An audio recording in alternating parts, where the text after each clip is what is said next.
Now we're ready to remove the crankshaft and piston assemblies.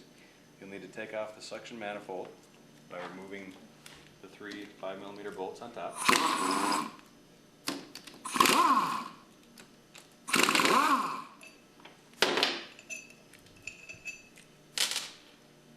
And underneath here, there's a seal that you'll need to remove. A couple of ways you can take this out of here. If you tap it on the side with a screwdriver, you can knock it sideways and pull it out. Otherwise, if the plug was buried all the way down into this bore, then you'd have to punch a hole through the center of it and then pry it out with a screwdriver. From here,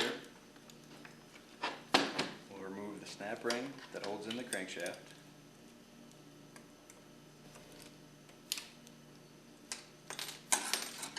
And then the crankshaft itself should come right out. If you have trouble getting it out, you could take a punch or a screwdriver and give it a tap and drop it out. And here now also we can remove our piston assemblies.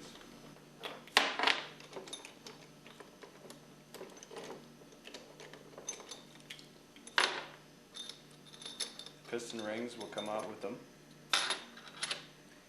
and this plastic spacer as well.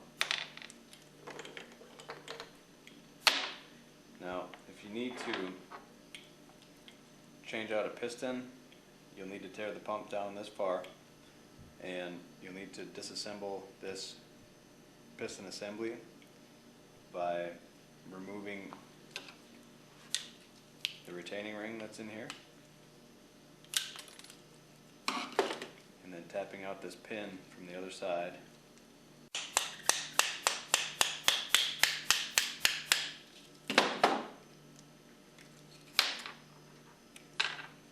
There you go.